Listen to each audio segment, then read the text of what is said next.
হাবিব রাসূল পাক সাল্লাল্লাহু আলাইহি ওয়াসাল্লাম বলছেন, লান ইউফলিহা কওমুন ওয়ালাউ আমারাহুম ইমরাতুন, যেই জাতি, যেই সমাজ, যেই ফ্যামিলি, যেই পরিবার তার ক্ষমতাটাকে সম্পূর্ণভাবে নারীর হাতে হস্তান্তর করবে, সেই কখনো সফল কাম হবে না।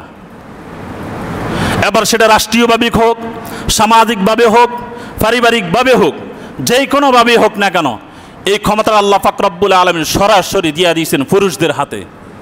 এটা পুরুষদের নিকট থাকবে। আল্লাহ পাক রব্বুল আলামিন এই মানব জাতি, জিন জাতি, এদেরকে আল্লাহ পাক রব্বুল আলামিন দুনিয়ার বুকে সৃষ্টি করছেন, পাঠাইছেন। একমাত্র আল্লাহ পাক রব্বুল আলামিনের ইবাদত বন্দেগী করম, আল্লাহ পাক রব্বুল আলামিনের দাসত্ব করম, আল্লাহ পাক রব্বুল আলামিনকে এক বলে স্বীকার করম, সমস্ত নবী রাসূলদেরকে বিশ্বাস করম এবং শেষ নবী রাসূল পাক সাল্লাল্লাহু আলাইহি ওয়াসাল্লামকে শেষ নবী হিসাবে বিশ্বাস করা। এরপর আর কোনো নবী আসবে না। নবীর সমাপ্তি এই পর্যন্তই, এই নবী পর্যন্তই আল্লাহ পাক রব্বুল আলামিন সমাপ্তি করে দিয়েছেন। এরপর আর কোনো নবীদেরকে দুনিয়াতে পাঠাবে না। কিয়ামত পর্যন্ত বান্দাদের চলাফেরা, বান্দারা কিভাবে দুনিয়াতে বসবাস করবেন, বান্দারা কিভাবে তারা রাষ্ট্র পরিচালনা করবেন, দেশ কিভাবে চালাবে, সমাজ কিভাবে চালাবে, অর্থনীতি বলে নতবা যেই কোনো সাইট, সমস্ত সাইট আল্লাহ পাক রব্বুল আলামিন আল্লাহর হাবিব রাসূল পাক সাল্লাল্লাহু আলাইহি ওয়াসাল্লামের মাধ্যমে ওনার উম্মতদেরকে সমস্ত কিছু জানাইয়ে দিয়েছেন। তো আল্লাহ পাক রব্বুল আলামিন আমাদের জন্য সর্বশ্রেষ্ঠ একটা গ্রন্থ কোরআন অবতীর্ণ করছেন এবং সর্বশ্রেষ্ঠ নবী হিসাবে আমাদের নবী শেষ নবী রাসূল পাক সাল্লাল্লাহু আলাইহি ওয়াসাল্লামকে দুনিয়াতে পাঠাইছেন। উনি আমাদের চলার জন্য আমাদের যা কিছুর প্রয়োজন, যা কিছু জিনিস প্রয়োজন আল্লাহ পাক রব্বুল আলামিন সব কিছু দিতেছেন। এবং আমরা কিভাবে চলবো, কিভাবে চললে আমাদের শান্তি আসবে, আমরা শান্তিতে বসবাস করতে পারবো, দুনিয়াতেও শান্তিতে থাকতে পারবো, আখিরাতেও শান্তিতে থাকতে পারবো, সব কিছু আল্লাহ পাক রব্বুল আলামিন আল্লাহর হাবিব রাসূল পাক সাল্লাল্লাহু আলাইহি ওয়াসাল্লামের মাধ্যমে সমস্ত কিছু আমাদের মাঝে পৌঁছাইয়ে দিয়েছেন, আমাদের মাঝে রেখে গেছেন। কিন্তু আফসোসের বিষয়, দুঃখের বিষয় হলো এমন একটা সময়, জাহিলিয়াতের সময়, আমাদের মানব জাতিদেরকে আল্লাহ পাক রব্বুল আলামিন দুই ভাগে বিভক্ত করে দিয়েছেন। একটা হলো নারী জাতি আর একটা হলো পুরুষ, নারী এবং পুরুষ হিসাবে। আল্লাহ পাক রব্বুল আলামিন হযরত আদম আলাইহিসসালাতু ওয়াসসালামকে দুনিয়াতে সর্বপ্রথম সৃষ্টি করছিলেন। সৃষ্টি করার পরে আদম আলাইহিসসালাতু ওয়াসসালাম নিজে আনিজি ভাব, একাকত্ব ভাব, নিজে এককভাবে আছেন, যার কারণে নিজের কাছে অন্য অন্য ভাব মনে হতেছে, নিজের কাছে একটু অন্যরকম মনে হচ্ছে, যার কারণে আল্লাহ পাক রব্বুল আলামিন হযরত আদম আলাইহিসসালাতু ওয়াসসালামের চিন্তাধারাটা আল্লাহ পাক রব্বুল আলামিন বুঝছেন। আর আল্লাহ পাক রব্বুল আলামিন এইভাবে দুনিয়ার জগতে মানব জাতির সূচনা করবেন। হযরত আদম আলাইহিসসালাতু ওয়াসসালাম শুয়ে আছেন, আল্লাহ পাক রব্বুল আলামিন হযরত আদম আলাইহিসসালাতু ওয়াসসালামের বাম পার্শ্বের পাঁজরের হাত দিয়ে হাওয়া আলাইহিসসালাতু ওয়াসসালামকে সৃষ্টি করছেন, দুনিয়াতে পাঠাইছেন। উনি দেখলেন, যখন ঘুমের থেকে উঠলেন তখন দেখলেন যে একজন নারী পাশে বসা। হযরত আদম আলাইহিসসালাতু ওয়াসসালাম দেখি চিন্তা করলেন কোত্থেকে আসলো। তখন আল্লাহ পাক রব্বুল আলামিন হযরত আদম আলাইহিসসালাতু ওয়াসসালামকে জানাই দিলেন, উনি আপনার সঙ্গিনী হিসাবে আপনার সাথেই থাকবে। তখন আদম আলাইহিসসালাতু ওয়াসসালাম চিন্তা করলেন দুঃখ সুখের বিষয়, মানুষের জীবনের চলার জন্য অনেক সময় মানুষের অন্তরের ভিতরে অনেক সময় দুঃখের কিছু বিষয় থাকে, কষ্টের কিছু বিষয় থাকে, অনেক বস্তু থাকে। সেটা নারীও হইতে পারে, সেটা পুরুষেরও হইতে পারে। সেই কষ্টগুলোকে লাঘব করার জন্য, সেই কষ্টগুলোকে দূরীভূত করার জন্য আল্লাহ পাক রব্বুল আলামিন একটা বৈধ পন্থায় স্বামী স্ত্রীর বৈধ পন্থায় থাকার জন্য, বসবাস করার জন্য সেটা একটা ব্যবস্থা করে দিয়েছেন, একটা সুন্দর ব্যবস্থা। কারণ একজন নারী যখন একজন পুরুষের পাশে থাকবে আর একজন পুরুষ যখন একজন নারীর পাশে থাকবে, তখন তাদের কষ্ট ক্লেশ যত কিছু আছে, দুঃখ কষ্ট সমস্ত কিছু তারা একে অপরের সাথে পরামর্শ করে সব কিছুই কী করবেন, দূর করবেন, মিটিয়ে দিবেন। এটা আল্লাহ পাক রব্বুল আলামিন একটা সুন্দর নিজাম তৈরি করে দিয়েছেন, একটা সুন্দর সিস্টেম তৈরি করে দিয়েছেন। একজন যখন পুরুষের পাশে একজন স্ত্রী থাকবে, একজন স্ত্রীর পাশে যখন তার স্বামী থাকবে, তখন ওই স্ত্রীর কষ্টগুলো যখন স্বামী দেখবে, নতুবা স্বামীর কষ্টগুলো যখন স্ত্রী দেখবে, তখন তারা একে অপরের পাশে থেকে তাদের সমস্ত কষ্টগুলোকে দূরীভূত করবে। একজন স্বামী যেরকম স্ত্রীর কষ্টে তার পাশে থাকে, তার নিজস্ব বাপ হোক, মা হোক, ভাই হোক, বোন হোক, কেউ কিন্তু তার স্ত্রীর পাশে থাকে না, ভাই ও বোনের পাশে সম্পূর্ণ থাকে না, মা বাবা সম্পূর্ণ মেয়ের পিছনে থাকে না, সাথে থাকে না, বোনও বোনের পিছনের সাথে সবসময় থাকে না। দুঃখ কষ্টতে সমস্ত কিছুতে একজন স্ত্রীর পাশে থাকে কে? স্বামী। সে দূরে থাকলেও ওই স্ত্রীর খোঁজ খবর নেয় স্বামী, কোথায় কোনো ফ্যামিলিগত কোনো সমস্যা আছে কিনা, তার শারীরিক কোনো সমস্যা আছে কিনা, কোনো সাইড থেকে কোনো সমস্যা আছে কিনা, সমস্ত সমস্যাগুলো সমাধান করেন স্বামী। আবারও যখন একজন স্বামীর যখন কোনো কষ্টে থাকে, একজন পুরুষ যখন কষ্টে থাকে, তখন ওই পুরুষের পাশেও তার কিন্তু মা বাপ সম্পূর্ণ থাকে না, তার বোনও সম্পূর্ণ থাকে না, তার ভাই বোনেরা আত্মীয় স্বজনও সম্পূর্ণ থাকে না। ওই স্বামীর পাশেই থাকে একজন স্ত্রী। অসুস্থ হলেন তখন তার সেবা শুশ্রূষা করা সম্পূর্ণ তখন স্ত্রী করেন। আবার স্ত্রী অসুস্থ হলে তখন স্বামীও যতটুকু সম্ভব তার পাশে থাকি, তার সমস্ত দুঃখ কষ্টগুলোকে দূর করার জন্য চেষ্টা করে। একজন স্ত্রী যখন অসুস্থ হয়ে যায়, তখন সর্বপ্রথম ওই স্ত্রীকে হাসপাতালে নেওয়া, ডাক্তার দেখানো, সমস্ত কিছু করার জন্য সর্বপ্রথম ভূমিকা যে পালন করে, যেটা যেই ব্যক্তি পালন করে সেটা হলো তার স্বামী। আবার স্বামী যখন অসুস্থ হয়ে যায়, তখন তাকেও ডাক্তার নতুবা ওই সমস্যাগুলোর সমাধান করার জন্য সবসময় পাশে থাকে তার স্ত্রী। এটা আল্লাহ তাআলা এত সুন্দর একটা নিজাম তৈরি করে দিয়েছেন। এটি নিজামটা কেন? এই নিজামটা তৈরি করে দিয়েছেন যাতে করে উভয়ে সুন্দরভাবে শান্তিতে বসবাস করতে পারে। কিন্তু এমন একটা সময় ছিল যেই সময়তে নারীদের কোনো মর্যাদা ছিল না, কোনো সম্মান ছিল না। সমস্ত এই সম্মান মর্যাদাগুলা ইসলাম সম্পূর্ণ এই নারীদেরকে দিয়ে দিছে। কিন্তু যোগে যোগে আগের সময়ে মুনাফিক ছিল, এখনও যোগে যোগে মুনাফিক আছে, সামনেও থাকবে। আমাদের বর্তমানে নারী সংস্কার কমিশন নামে একটা কমিশন তৈরি করে দিল। তারা তাদের সংস্কার করবে। করতে গিয়ে আমরা যতটুকু দেখতেছি, এই দেশটা হলো মুসলমানদের দেশ। যেই দেশের মধ্যে 90 হইতে 95, 92% মুসলমানের দেশ। আমাদের সর্বপ্রথম মুসলমানদের যেই জিনিস আমরা আঁকড়িয়ে ধরি, যেটাকে আমরা বিশ্বাস করি, সেটা হলো কোরআন এবং হাদিস। কোরআনকে আমরা বিশ্বাস করছি, হাদিসকে আমরা বিশ্বাস করছি, নবী রাসূলদেরকে আমরা বিশ্বাস করছি। এই সম্পূর্ণই বিশ্বাস করার নাম হইল ঈমান।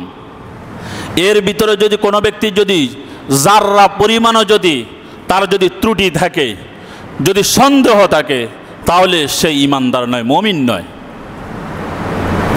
আমাদের এক সময় মুসলমান নামধারী হিসাবে ছিলেন একজন নারী, ছিলেন তসলিমা নাসরিন।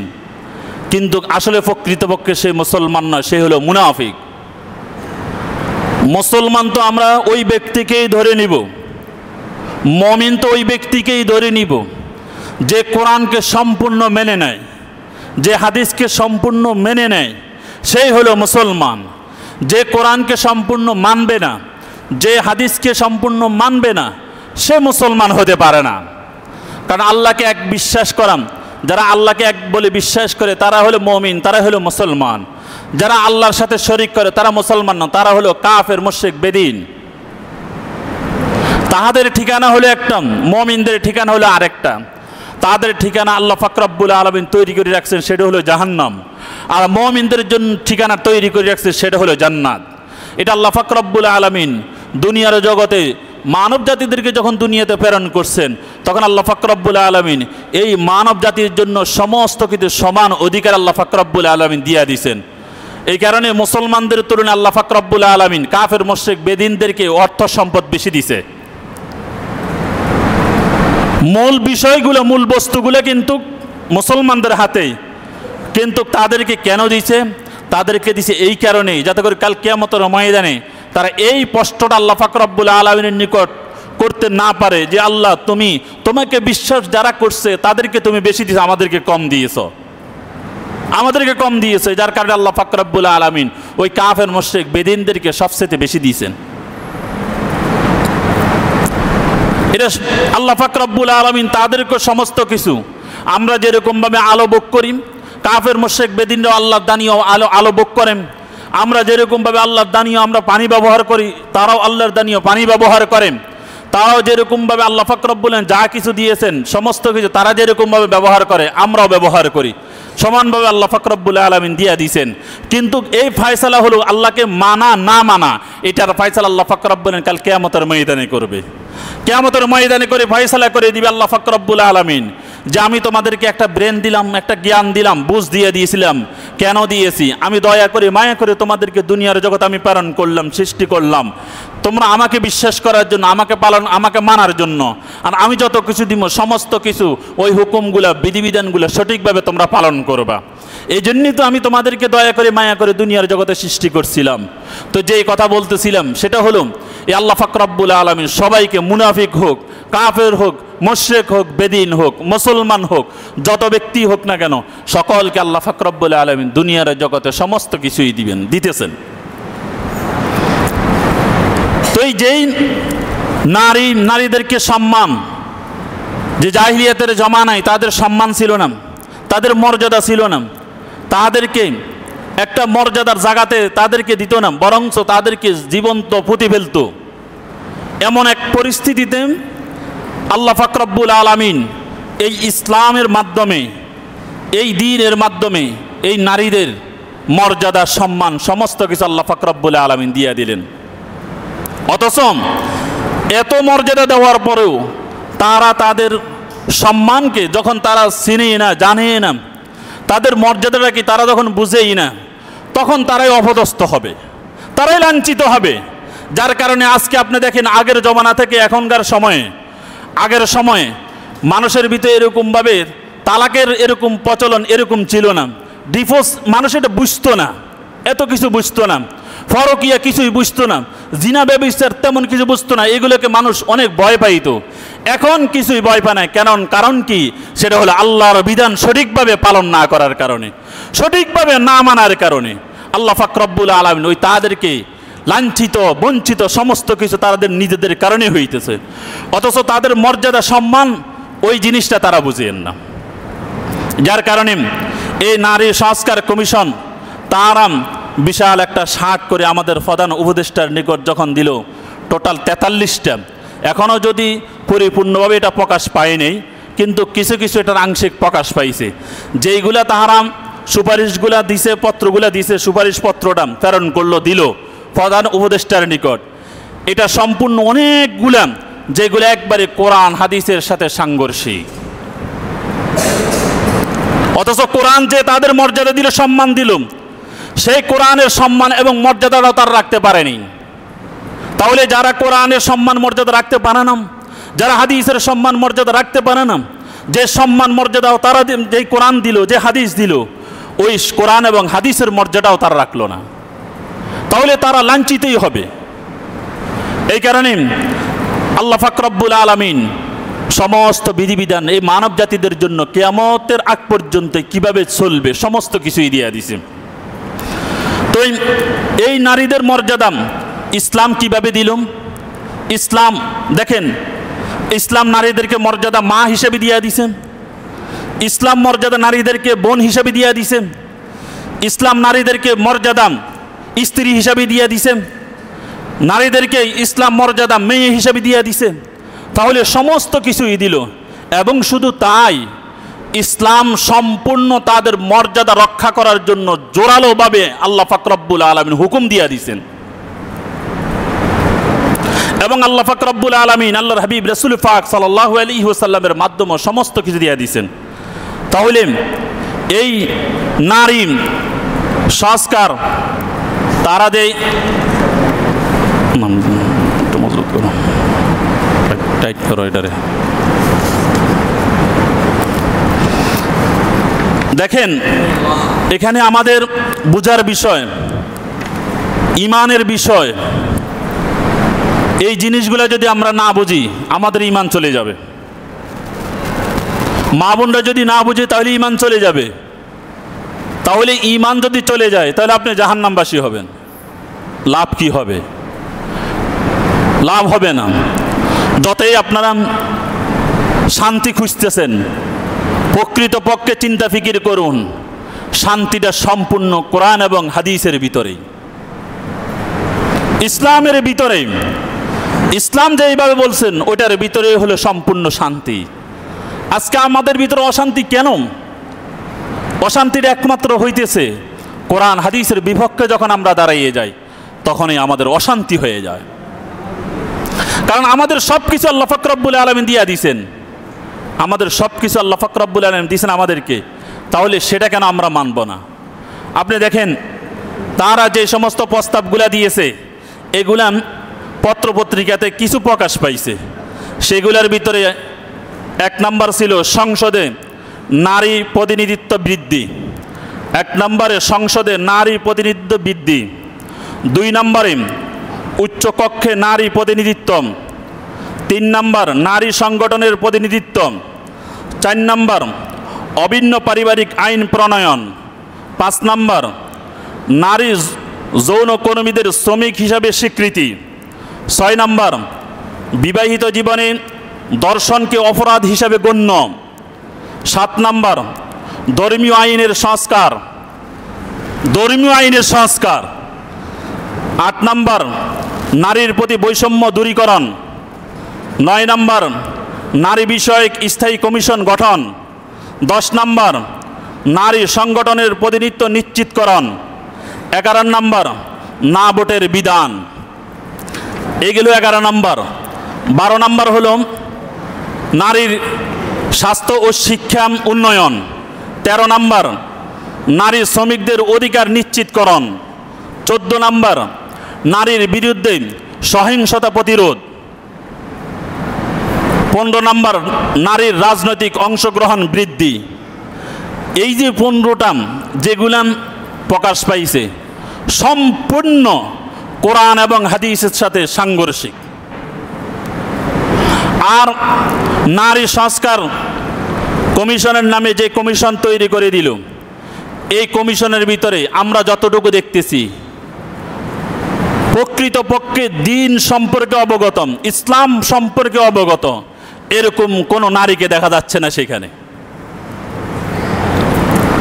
এগুলা নারী দেখা যাচ্ছে না। এখন আমরা একটা একটা করে বুঝবো যে এই যে তারা যে প্রস্তাবগুলা দিল, পত্রটা প্রেরণ করলো, কার নিকট হাতে দিছে? প্রধান উপদেষ্টার হাতে দিল। তাহলে এই যে তাদের মতামতগুলা, তাদের এই যে পত্রগুলা তারা প্রেরণ করলো, তারা দিল।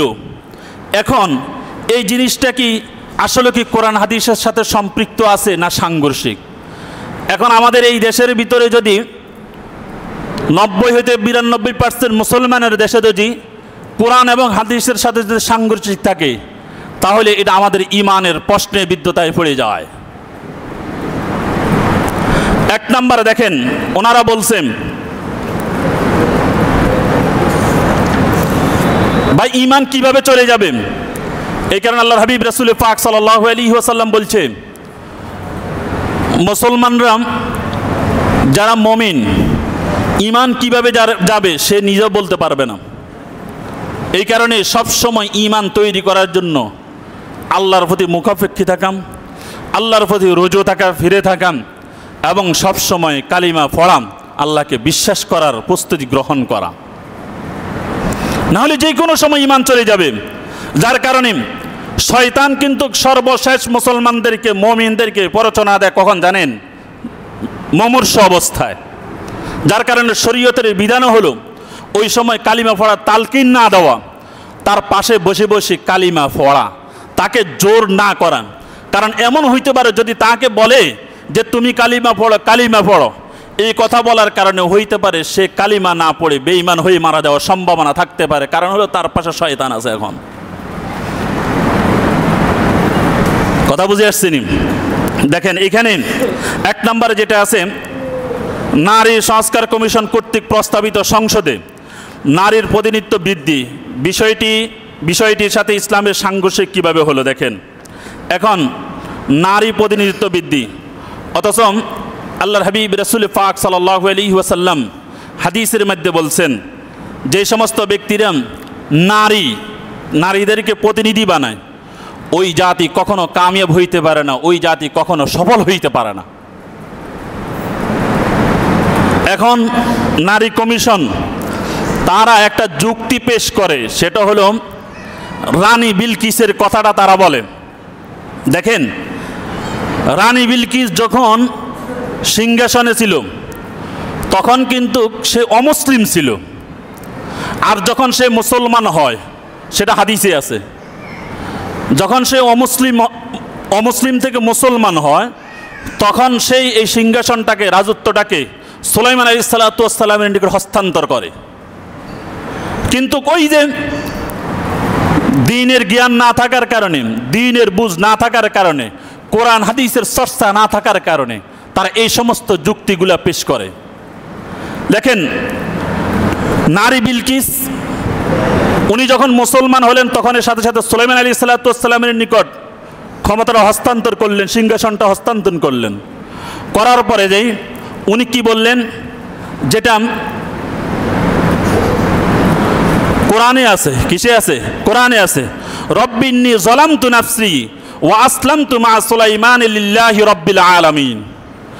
যখন উনি ক্ষমতাটা সুলাইমান আলাইহিস সালাতু ওয়াস সালামের নিকট হস্তান্তর করলেন তখন তিনি বললেন, হে আমার রব, নিশ্চয়ই আমি আমার নিজের প্রতি জুলুম করছি। রব্বিন্নী যালামতু নাফসি, হে আমার রব, আমি আমার নিজের প্রতি জুলুম করছি। এরপর বলছেন ওয়া আসলামতু মা সুলাইমান লিল্লাহি রাব্বিল আলামিন, আমি সুলাইমানের সাথে সৃষ্টিকুলের রব আল্লাহর নিকট আত্মসমর্পণ করলাম। সুলাইমান আলাইহিস সালাতু ওয়াস সালামের নিকট তার সিংহাসন, তার ক্ষমতাটাকে বুঝাই দেওয়ার পরে যে উনি কি বললেন, আমি আত্মসমর্পণ করলাম। কার নিকট? সৃষ্টিকুলের নিকট। এটা কোরআনের সূরা আল আনামের আয়াত ৪৬ নম্বর আয়াতে আল্লাহ পাক রব্বুল আলামিন এইভাবে বলে দিয়েছেন। তাহলে নারী প্রতিনিধিত্ব তদ্রূপভাবে আপনার বুখারী শরীফের হাদিস নং ৪০৮৩ নং হাদিসের মধ্যে হযরত আবু বকর সিদ্দিক রাদিয়াল্লাহু তাআলা আনহু থেকে বর্ণিত রাসূল করিম সাল্লাল্লাহু আলাইহি ওয়াসাল্লাম বলতেছেন যে, উনি বলতেছেন যে আল্লাহ রাসূল সাল্লাল্লাহু আলাইহি সাল্লাম থেকে আমি একটি বাণী জঙ্গি জামালে ওটের যুদ্ধের দিন মহা উপকার করেছি। এটা হযরত আবু বকর সিদ্দিক রাদিয়াল্লাহু তাআলা বলতেছেন, সম্পূর্ণ বুখারী শরীফের হাদিস। সেখানে ভিতরে সে সময় আমি সাহাবায়ে কেরামের সাথে মিলিত হয়ে জামাল যুদ্ধের শরীক হতে প্রায় প্রস্তুত হয়েছিলাম। আবু বকর রাদিয়াল্লাহু তাআলা বলেন, সেই বাণীটি হলো নবী করিম সাল্লাল্লাহু আলাইহি সাল্লামের কাছে এই খবর পৌঁছল যে পারস্যভাষী কিসরা তনায়াকে তাদের বাদশা মনোনীত করেছেন। একজন নারীকে কি করছেন? বাদশা মনোনীত করেছেন। তখন তিনি বললেন, কখনোই সে জাতি সফলতার মুখ দেখবে না যারা স্ত্রী লোককে অর্থাৎ নারীদেরকে তাদের প্রশাসনিক নির্বাচন করবে। সেটা আল্লাহর হাবিব রাসূল পাক সাল্লাল্লাহু আলাইহি ওয়াসাল্লাম বলছেন, লান ইউফলিহা কওমুন ওয়ালাউ আমারাহুম ইমরাতুন, যেই জাতি, যেই সমাজ, যেই ফ্যামিলি, যেই পরিবার তার ক্ষমতাটাকে সম্পূর্ণভাবে নারীর হাতে হস্তান্তর করবে সে কখনো সফল কাম হবে না। এবার সেটা রাষ্ট্রীয়ভাবে হোক, সামাজিকভাবে হোক, পারিবারিকভাবে হোক, যেই কোনোভাবেই হোক না কেন, এই ক্ষমতা আল্লাহ পাক রব্বুল আলামিন সরাসরি দিয়ে দিয়েছেন পুরুষদের হাতে। এটা পুরুষদের নিকট থাকবে। তাহলে আল্লাহর হাবিব রাসূল পাক সাল্লাল্লাহু আলাইহি সাল্লাম বলছেন, তাহলে একটাগুলো আমরা কোরআনের মাধ্যমে পাইলাম, যেটা ওনারা বলছেন যে এই নারীর প্রতিনিধিত্ব সম্পর্কে, বৃদ্ধি সম্পর্কে 1 নাম্বার, এটা সম্পূর্ণ কোরআন হাদিসের সাথে সাংঘর্ষিক। 1 নাম্বার আমরা পাইলাম কোরআনে, 2 নাম্বার পাইলাম বুখারী শরীফে, 3 নম্বরে জামে তিরমিজিতে আল্লাহর হাবিব রাসূল পাক সাল্লাল্লাহু আলাইহি সাল্লাম বলছেন, যখন তোমাদের সর্বোত্তম, আমি হাদিসটা পুরোটা পড়লেও সময় লাগবে, যার কারণে বাংলাটা আপনাদেরকে বুঝাই দিতেছি। যখন তোমাদের সর্বোত্তম লোকেরা হবে তোমাদের আমির, ধনীরা হবে দানশীল, তোমাদের বিষয় আদি হবে পরামর্শ ভিত্তিক, তখন জমিনের ভূপৃষ্ঠে তোমাদের জন্য উত্তম হবে তার বোতল থেকে। অর্থাৎ তোমাদের মধ্যে যদি সর্বোত্তম ব্যক্তিরাই যদি আমির হয়, নেতা হয়, তাহলে তোমরা সর্বোত্তম ব্যক্তি। কথা বুঝে আসছেনি? আর যখন তোমাদের মন্দ লোকেরা হবে তোমাদের আমির, শিক্ষা নাই, দীক্ষা নাই, কোরআন হাদিসের জ্ঞান নাই, এরা যদি হয়ে যায় আমাদের আমির, আমাদের জন্য নেতা, যা সে নিজে স্বীকৃতি দিতে পারে না, সেই এলাকার নেতা, সে এলাকার কি নেতা, যে কথা বলতে জানে না, যে মানুষকে সম্মান দিতে জানে না, ওই সমস্ত ব্যক্তিরা হয়ে যায় নেতা। এটা সম্পূর্ণ হাদিসের ভিতরে আল্লাহর হাবিব রাসূল পাক সাল্লাল্লাহু আলাইহি সাল্লাম বলে দিয়েছে যে যদি তোমাদের মন্দ লোকেরা হয় তোমাদের আমির, ধনীর হবে কৃপণ, আর বিষয়াদি হবে মেয়েদের হাতে ন্যস্ত, তখন জমিনের উদর হবে তোমাদের জন্য এর উপরিভাগ থেকে উত্তম। অর্থাৎ মৃত্যু তোমাদের জন্য উত্তম জমিনের উপরে বেঁচে থাকার চেয়েও। অর্থাৎ তোমরা যদি তোমাদের যদি ক্ষমতাটাকে যদি তোমরা যদি নারীর হাতে হস্তান্তর করো, তাহলে তোমরা এই জমিনের উপরে বেঁচে থাকা তোমাদের জন্য আর সেটা সম্ভব নয়। তোমাদের এই বাঁচি থাকা কোনো লাভ নাই, তোমরা মৃত্যুবরণ করাই তোমাদের জন্যই লাভ। এটা কি আমার কথা?